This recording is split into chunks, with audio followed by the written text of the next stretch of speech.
Clear हुआ दोस्तों? ये आपकी अक्षांश रेखाएं कंप्लीट हुई। इसके बाद हम बात करेंगे किनकी? देशांतर रेखाओं की। देशांतर रेखाएं, ठीक है, एक बार आप इनको स्क्रीनशॉट ले लीजिए इसका और उसके बाद बात करेंगे। देशांतर रेखाएं, अक्षांश रेखाओं को लैटिट्यूड नाम दिया जाता है और देशांतर रेखाओं को लॉन्गिट्यूड नाम दिया जाता है। ये एक रेखा मैंने आपको थोड़ी देर पहले बताई थी। इस रेखा को कहा गया था 0 डिग्री की रेखा। क्या कहा गया था भाई? 0 डिग्री की रेखा। सर इसे ही नाम दिया जाता है क्या? ग्रीनविच रेखा। क्या नाम दिया जाता है भाई? ग्रीनविच रेखा। पृथ्वी को 2 रेखाएं बराबर भागों में डिवाइड करती हैं, एक तो भूमध्य रेखा, एक ग्रीनविच रेखा। सर ग्रीनविच के पूर्व में जो भाग है इसे तो नाम दिया जाता है पूर्वी गोलार्ध का। क्या नाम दिया जाता है? पूर्वी गोलार्ध। और इसे नाम दिया जाता है पश्चिमी गोलार्ध। क्लियर भाई? अर्थात ग्रीनविच रेखा के जो पूर्व में हिस्सा है उसे तो किस नाम से जाना जाएगा? पूर्वी गोलार्ध के नाम से। सर ग्रीनविच के जो पश्चिम में हिस्सा है इसे किस नाम से जाना जाएगा? पश्चिमी गोलार्ध के नाम से जाना जाएगा। अर्थात जो ग्रीनविच रेखा ये ध्रुव है भाई, उत्तरी ध्रुव है, और ये क्या है? दक्षिणी ध्रुव। अर्थात हमने कहा दक्षिणी ध्रुव और उत्तरी ध्रुव को मिलाने वाली जो रेखाएं होंगी उन रेखाओं को क्या कहा जाएगा? उन्हें कहा जाएगा देशांतर रेखाएं। ठीक है भाई? अर्थात उत्तरी ध्रुव को दक्षिणी ध्रुव से, ये लो भाई, ये रेखाएं मिलाती हैं इनको, ठीक है ना? ये जो रेखाएं होंगी ये जो रेखाएं हैं ये किस नाम से जानी जाएगी? ये जानी जाएगी देशांतर रेखाओं के नाम से। अर्थात हमें पता चला कि देशांतर रेखाएं लगभग सीधी खींची जाती है। अब सुनना भाई, ये जो ग्रीनविच रेखा थी, बीचों बीच में जो रेखा थी ना, इसके यहाँ पर भी कुछ देशांतर रेखाएं हैं और यहाँ पर भी।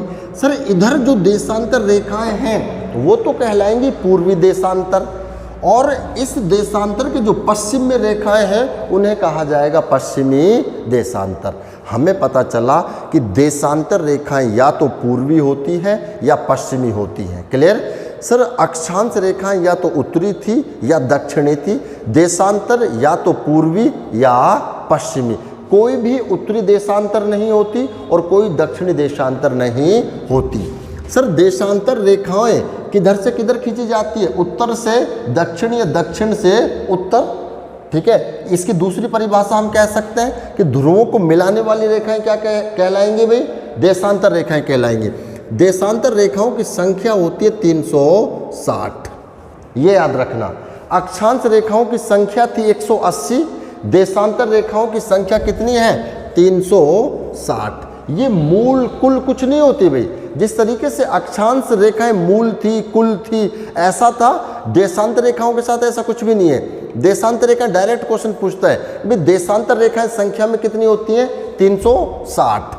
ये जो 360 देशांतर रेखाएं हैं इनकी मध्य की आपसे दूरी पूछता है। वो दूरी की बात करें तो 111.34 किलोमीटर होती है। कितनी होती है भाई?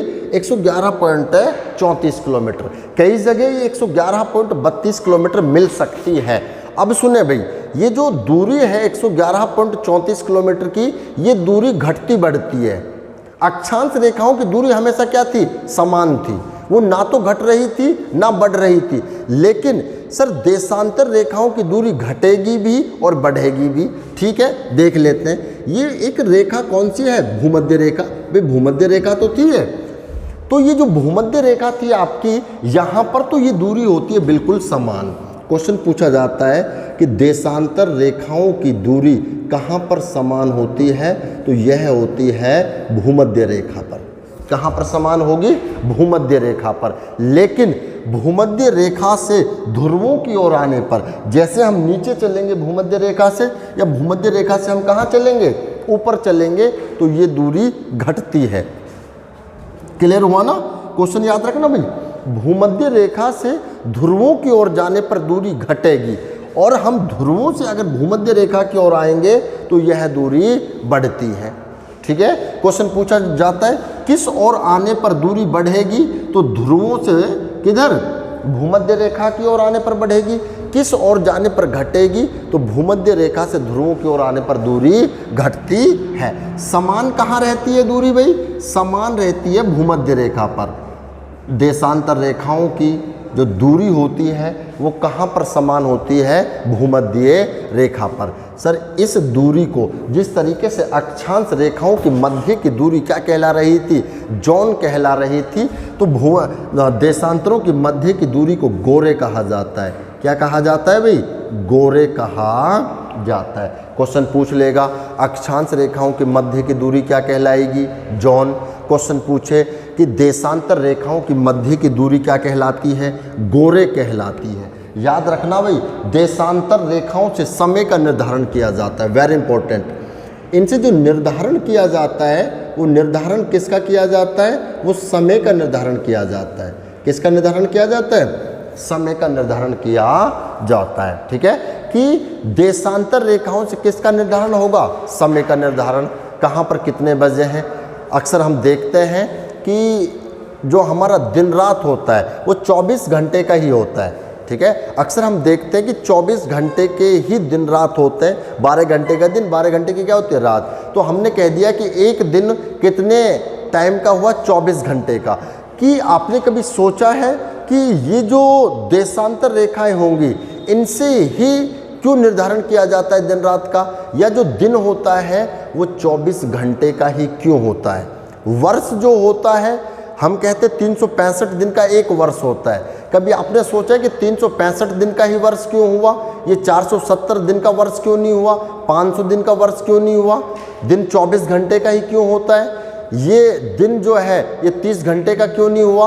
ये 15 घंटे का भी हो सकता था दिन। आखिरकार 24 घंटे का दिन ही क्यों होता है? वो सारी चीज़ें निर्धारित कौन सी रेखाएं करती हैं? देशांतर रेखाएं निर्धारित करती हैं कि 24 घंटे का दिन और रात क्यों होता है। ठीक है, ये देख लेते हैं कि आखिरकार 24 घंटे का ही दिन रात क्यों होते हैं। दोस्तों सूर्य का जो प्रकाश है, पृथ्वी घूमती है, मूव करती है पश्चिम से पूर्व की ओर। हमेशा अगर आपने ग्रहों की बात की पढ़ा हो या अगर हमने पृथ्वी की चर्चा कभी की हो तो हम देखते हैं कि पृथ्वी पश्चिम से पूर्व की ओर घूमती है। किधर घूमती है भाई? पश्चिम से पूर्व की ओर घूमती है। अब पृथ्वी की जो घूर्णन गति होती है, कौन सी गति होती है? घूर्णन गति जो होगी वो गति होती है भाई, घूर्णन गति पश्चिम से पूर्व की ओर, पश्चिम से पूर्व दिशा की ओर होती है। ठीक है ना सर, पश्चिम से पूर्व दिशा की ओर होती है। एग्जाम्पल के तौर पर अभी ग्लोब तो हमारे पास है नहीं, इसी को ग्लोब मान लेते हैं। ठीक है ना, ये ग्लोब है, ये आप ये मान के चले। और ये आपकी कौन सी रेखाएं हैं? देशांतर रेखाएं। कितनी रेखाएं बताई थी मैंने आपको बताया था 360 देशांतर रेखाएं होती है। ठीक है ना, ये ग्लोब इसी को मान लिया हमने कि देशांतर रेखाएं इस तरीके से खींची जाती हैं। पृथ्वी घूमती है पश्चिम से पूर्व की ओर। ठीक है, बात कर रहे हैं हम दिन रात 24 घंटे के ही क्यों होते हैं? ये 28 घंटे के क्यों नहीं हुए? ये 50 घंटे के क्यों नहीं हुए? इसकी बात चल रही है। चलो अभी कोई भी देशांतर है, इसको हम ग्रीनविच देशांतर ही मान लेते हैं। ठीक है, ग्रीनविच से अभी सूर्य का प्रकाश पड़ रहा है इस रेखा पर। इसी रेखा पर क्या पड़ रहा है? सूर्य का प्रकाश पड़ रहा है। मैंने कहा कि दो देशांतरों की मध्य की दूरी कितनी है? 111.34। पृथ्वी घूमेगी। अभी सूरज का प्रकाश इस देशांतर पर पड़ रहा है, पृथ्वी हल्का सा घूमे। ठीक है सर, ये देशांतर जो थी वो तो चली गई आगे, अब दूसरी देशांतर इसके सामने आ गई। इसका मतलब ये हुआ कि ये जो देशांतर थी, दूसरी देशांतर आने में ये जो 111.34 किलोमीटर का ये जो समय है, इस दूरी को सूर्य का प्रकाश 4 मिनट का समय लेता है। अर्थात एक देशांतर को पार करने में सूर्य का प्रकाश कितने का समय लेता है भाई? 4 मिनट का समय लेता है। क्लियर? अभी यहाँ पर प्रकाश है तो सूर्य तो स्थिर है, सूर्य नहीं घूमता है, पृथ्वी घूमती है। एक देशांतर को 4 मिनट का समय लगा, फिर दूसरी देशांतर आएगी, फिर 4 मिनट का, तीसरी देशांतर, फिर 4 मिनट, चौथी देशांतर, पांचवी देशांतर, कुल मिला के एक चक्कर लगेगा भाई। ठीक है ना, एक चक्कर जो लगेगा वो 360 देशांतर जब पार हो जाएंगी तब चक्कर माना जाएगा पूरा। जब एक देशांतर को पार करने में 4 मिनट का समय लगेगा तो 15 देशांतर को पार करने में कितने का समय लगेगा भाई? 15 इंटू क्या कर दीजिए 4 कर दीजिए, 60 आएगा, अर्थात 60 मिनट का क्या लगेगा टाइम, 1 घंटे का टाइम लगा। जब 15 देशांतर को पार करने में 4 मिनट का समय लगा, तो याद रखें 360 देशांतर को पार करने में कितने का समय लगेगा, 360 इंटू क्या कर दीजिए 4 कर दीजिए, 1440 मिनट आ जाएगी भाई। कितने मिनट आ जाएगी, 1440 मिनट। सर 1440 मिनट के अगर हम घंटे बनाएंगे तो इसमें 60 का भाग लग जाएगा। कितने का भाग लगेगा, 60 का भाग लगा, उत्तर हमारा आ जाएगा 24 घंटे। अर्थात पृथ्वी जो है वो 24 घंटे में एक चक्कर पूरा कर लेती है, और जब ये एक चक्कर पूरा करती है पृथ्वी, तो इस 24 घंटे के दौरान पृथ्वी के प्रत्येक हिस्से पर एक बार दिन और एक बार रात हो जाती है। इसी कारण हम कहते हैं कि पृथ्वी जो है वो 24 घंटे में अपना एक चक्कर पूरा करती है। इसी को हम दिन रात कह देते हैं। ये सारी चीज़ें कहाँ से डिसाइड हुई, ये भाई हुई देशांतर रेखाओं से। कहाँ से डिसाइड हुई, देशांतर रेखाओं से डिसाइड हुई। दोस्तों आगे हम और बात करेंगे, एक बार स्क्रीनशॉट आप ले लीजिए, फिर और चर्चा करेंगे इसके हम। हाँ भाई, जो ग्रीनविच रेखा है ये मुख्य रेखा है भाई, इसे अंतर्राष्ट्रीय मानक समय रेखा भी कहा जाता है। क्या कहा जाता है, अंतर्राष्ट्रीय मानक समय रेखा। अंतर्राष्ट्रीय मानक समय रेखा का नाम दिया जाता है। अंतर्राष्ट्रीय मानक समय रेखा है क्या, वो समझे। सबसे पहले तो याद रखें कि इस रेखा का जो निर्धारण किया गया था 22 अक्टूबर 1884 को किया गया था। निर्धारण कब हुआ, 22 अक्टूबर 1884। अमेरिका की राजधानी थी वॉशिंगटन। अमेरिका की राजधानी क्या थी, वॉशिंगटन। अमेरिका की राजधानी वॉशिंगटन में इसका निर्धारण किया गया। सर निर्धारण क्यों किया गया, क्या रीज़न रहा, वो चीज़ समझें। क्योंकि अभी तो टेक्नोलॉजी बढ़ चुकी है हमारे यहाँ पर, घड़ियाँ हैं सभी के पास, मोबाइल में टाइम देख लेते हैं। कल्पना करो 100, 200, 300 साल पहले ना घड़ी थी ना मोबाइल था, तो लोग कंफ्यूज रहते थे टाइम में। लोग सोचते थे कि पृथ्वी पर जब दिन निकलता है तो एक साथ दिन ही होता है, रात होती है तो एक साथ क्या होता है, रात ही होती है। लोग इस कंफ्यूजन में थे। लेकिन पृथ्वी के एक हिस्से पर दिन होता है और एक हिस्से पर रात होती है। जैसे कि मैंने आपको बताया कि ये पृथ्वी, इसी को पृथ्वी मान लें। अगर हम सूरज, इधर सूरज माने, और तो जो सूरज के सामने हिस्सा होगा यहाँ पर तो क्या होगा, दिन, और बैक में क्या होगी, रात होगी। आ रहा है ना भाई समझ में। अब पृथ्वी घूमती रहती है, तो जहाँ पर सूर्य का प्रकाश पड़ता रहेगा वहाँ पर तो दिन होता जाएगा, और जो हिस्सा बैक में जाएगा वहाँ पर रात होती जाएगी। एग्जाम्पल के तौर पर हम बात कर रहे थे भाई ग्रीनविच समय को, ये जो ग्रीनविच रेखा है अंतर्राष्ट्रीय मानक समय रेखा, इसकी ज़रूरत क्यों पड़ी हमें। एग्जाम्पल के तौर पर आज से 500 साल पहले यहाँ पर कोई रहने वाला व्यक्ति और यहाँ पर रहने वाला व्यक्ति दोनों आपस में क्या करना चाह रहे हैं, बात करना चाह रहे हैं टेलीफोन से, ठीक है। अब ये यहाँ पर तो क्या है, दिन, यहाँ पर क्या है, रात। अब ये व्यक्ति तो सोच रहा है कि अभी यहाँ पर भी दिन होगा, तो इसने फ़ोन मिला दिया फटाक से यहाँ पर कि लो बात कर लेता हूँ, लेकिन अभी ये तो सो रहा है, ठीक है, तो इसने कॉल रिसीव नहीं किया। पृथ्वी घूमी वापस से, अब यहाँ तो आ गया दिन, यहाँ पर क्या आ गई, रात। इसको लगा कि यार पता नहीं कैसे फ़ोन किया है रात में, तो इसने फिर फ़ोन मिला दिया। अब ये व्यक्ति सो रहा है, तो वही प्रक्रिया चलती रही, कई दिनों से बात नहीं हो पाई। अचानक एक दिन कॉल रिसीव हो गया, कहा कि यार कॉल रिसीव नहीं करता है। अरे क्या रात हो रही है भाई, रात तो हमेशा रात को फ़ोन करता है, कि भैया रात नहीं हो रही, दिन हो रहा है। क्या हो रहा है, दिन हो रहा है। कह रहे यार झूठ मत बोल, रात हो रही है। तो तब वैज्ञानिकों को पता चला कि कहीं ना कहीं पृथ्वी के एक हिस्से पर रात हो रही है और एक हिस्से पर क्या हो रहा है, दिन हो रहा है। टाइम मिसमैच हो गया। तब जो अंतर्राष्ट्रीय वैज्ञानिक हैं उन्होंने एक रेखा निर्धारित करी भाई, कि ये जो रेखा है इस रेखा को क्या कहा, अंतर्राष्ट्रीय मानक समय रेखा कहा। कि जो अंतर्राष्ट्रीय मानक समय रेखा है इस पर जो टाइम होगा वही संपूर्ण पृथ्वी पर टाइम माना जाएगा। क्लियर। इसीलिए इसे क्या कहा गया, अंतर्राष्ट्रीय तिथि रेखा। सारे विश्व में यह टाइम मान्य होगा। क्लियर। जो यहाँ पर टाइम होगा, चाहे कहीं पर रात है कहीं पर दिन है, उससे कोई फर्क नहीं पड़ता। कल को कोई भी मीटिंग होगी वैज्ञानिकों की तो यही कहा जाएगा अंतर्राष्ट्रीय मानक समय रेखा या ग्रीनविच समय के अनुसार इतने बजे मीटिंग है, सभी को पहुंचना है। अब वहाँ पर चाहे दिन है रात है उसका फर्क नहीं पड़ता। सर ग्रीनविच क्या है? ग्रीनविच लंदन, नाम सुना है क्या? लंदन का, इंग्लैंड की राजधानी है भाई लंदन। लंदन के समीप एक वेधशाला है ग्रीनविच नामक वेधशाला। वैज्ञानिकों का मानना है कि ये वेधशाला पृथ्वी के बीचों बीच स्थित है, यहाँ से ये रेखा गुजारी गई, इसीलिए इस रेखा को क्या नाम रख दिया गया? ग्रीनविच रेखा का नाम रख दिया गया। क्वेश्चन पूछ ले कि 0 डिग्री की देशांतर जो रेखा है उसे ग्रीनविच नाम क्यों दिया गया? तो सिंपल है भाई, इसे ग्रीनविच इसलिए कहा गया क्योंकि ये ग्रीनविच नामक वेधशाला से होकर गुजरती है। इसे विश्व की क्या माना गया? अंतर्राष्ट्रीय मानक समय रेखा माना गया।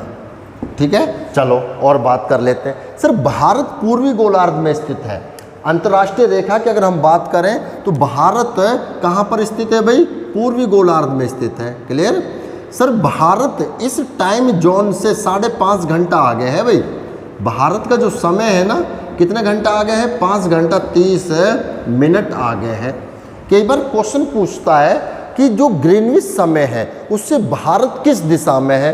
सर पूर्व दिशा में है। किस दिशा में है भाई? पूर्व दिशा में। भारत ग्रीनविच समय से कितना आगे है? सर 5.5 घंटा आगे है। ठीक है सर, कैसे आगे है भाई? क्या है रीजन? पृथ्वी पश्चिम से पूर्व घूमती है, सूर्य का हिस्सा जो सूर्य है उसके सामने पहले पूर्व का हिस्सा चला जाता है दोस्तों। इसीलिए जो पूर्व वाले देश होंगे वहाँ पर टाइम या दिन पहले निकलेगा, पश्चिम में बाद में निकलेगा। क्लियर है ना? इसीलिए भारत कितना आगे है? सर 5.5 घंटा आगे माना जाता है। अगर हमारे यहाँ पर 3:30 बजे हैं दिन के, कितने बजे हैं? 3:30, और क्वेश्चन पूछ ले कि भैया ग्रीनविच पर क्या समय हो रहा होगा? हमारे यहाँ पर कितने बजे हैं? 3:30 बज रहे दिन के। तो क्वेश्चन पूछ ले कि ग्रीनविच पर क्या समय हो रहा होगा, तो आप 5.5 घंटा घटा दीजिए उसमें से। ठीक है भाई, 5.5 घंटा हम 3:30 में से घटाएंगे तो घटाइए। 3:30 में से 2.5 हो गए, 1.5, 12.5, 11:30 हो गए। ठीक है, 10:30 हो गए। 10:30 में से आधे घंटा और घटा दीजिए। सर इनसे समय का निर्धारण किया जाता है। किसका निर्धारण किया जाता है? समय का निर्धारण किया जाता है। वो समय का निर्धारण कैसे किया जाता है? क्योंकि क्वेश्चन यहीं से पूछा जाता है भाई। ग्रीनविच रेखा, या हम कहें कि जो आपकी देशांतर रेखाएं हैं, यहाँ से क्वेश्चन आएगा तो आपसे टाइम निकलवाएगा वो। ठीक है सर, टाइम कैसे निकलवाएगा वो हम देख लेते हैं। इसका जो क्वेश्चन है वो कैसे बनता है? क्वेश्चन आता है, यदि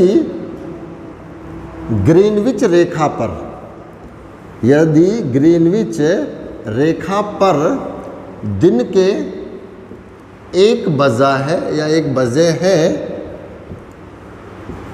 तो 25 डिग्री पूर्वी देशांतर पर क्या समय हो रहा होगा? क्वेश्चन पूछा जाता है। याद रखना, पूर्व का अगर पूछ रहा है तो टाइम बढ़ेगा। यहाँ पर पूर्वी देशांतर का टाइम पूछ रहा है तो टाइम बढ़ता है, और पश्चिमी देशांतर का टाइम पूछता है तो टाइम घटता है। टाइम किस में से घटेगा? ग्रीनविच में से। क्वेश्चन यही आएगा, यदि ग्रीनविच रेखा पर दिन के 1 बजा है तो 25 डिग्री पूर्वी देशांतर पर समय क्या हो रहा होगा? दोस्तों वो किसी भी देशांतर का पूछ सकता है। ग्रीनविच पर वो कुछ भी बजा सकता है। 1 बजा दिया, 3 बजा दिए, 10 बज गए, 9 बज गए, और वो जरूरी नहीं है 25 का ही पूछे, वो 20 का पूछ सकता है, 15 का पूछ सकता है। अगर इस तरीके से क्वेश्चन पूछा जाए तो ग्रीनविच टाइम को तो छेड़ना मत। हमें छेड़खानी करनी है किसके साथ? जिस भी देशांतर का वो आपसे टाइम है पूछ रहा है। यहाँ पर कितने का पूछा? 25 डिग्री का पूछ रहा है। ठीक है सर, 25 डिग्री का अगर वो आपसे पूछे तो बगैर सोचे समझे 25 को इंटू कर दो, किससे? 4 से। एक देशांतर को पार करने में कितने का समय लिया? 4 मिनट का। तो 25 देशांतर को पार करने में कितने का समय लेगा? 25 इंटू 4 करो, ठीक है, 100 मिनट का। कितने का समय लेगा भाई? 100 मिनट का। और 100 मिनट के अगर हम घंटे बनाएंगे तो 1 घंटा 40 मिनट आ जाएगा। ठीक है, 1 घंटा 40 मिनट आपका क्या आ जाएगा, उत्तर आ जाएगा। अब मैंने कहा था कि अगर वो पूर्व का टाइम पूछ रहा है तो ग्रीनविच समय में जोड़ देना, और पश्चिम का अगर टाइम पूछ रहा है तो ग्रीनविच समय से घटा देना। कितना उत्तर आया, 1:40। कितने बज रहे थे ग्रीनविच पर, सर 1 बज रहा था। पूछ किसका रहा था, 25 डिग्री पूर्वी देशांतर का वो पूछ रहा था। तो याद रखना 1 में कितना जोड़ दो, 1:40 जोड़ दो, अर्थात ये जो 25 डिग्री पूर्वी देशांतर है इस पर बज रहे होंगे 2:40। उत्तर आ रहा होगा। क्वेश्चन कैसे पूछेगा, क्वेश्चन वो ग्रीनविच का समय देगा, आपको कुछ भी समय दे सकता है, रात को 1 बज गए, 1:30 बज गए, और वो किसी भी देशांतर का टाइम आपसे पूछ सकता है। 25.5 का पूछा, 30 का पूछा, 100 का पूछ लिया, जिस भी देशांतर का वो टाइम आपसे पूछे उसको इंटू कर दो किससे, 4 से, आपका उत्तर आएगा मिनट में। ठीक है, मिनट में उत्तर आएगा, उसके घंटे बना लीजिए। जितने भी घंटे आपका उत्तर आ रहा है उसको ग्रीनविच में या तो जोड़ना है या घटाना है। पूर्व का पूछ रहा है तो जोड़ दो, और पश्चिम का पूछ रहा है तो घटा देना है। ठीक है दोस्तों, इस तरीके से यहाँ टाइम का निर्धारण किया जाता है। क्लियर। नेक्स्ट बात करेंगे हम अगली क्लास में। यहाँ तक अभी अक्षांश और देशांतरों का टॉपिक थोड़ा सा और बच रहा है, जो हम नेक्स्ट क्लास में बात करेंगे। धन्यवाद दोस्तों। सब्सक्राइब करके बेल आइकन जरूर दबाएं।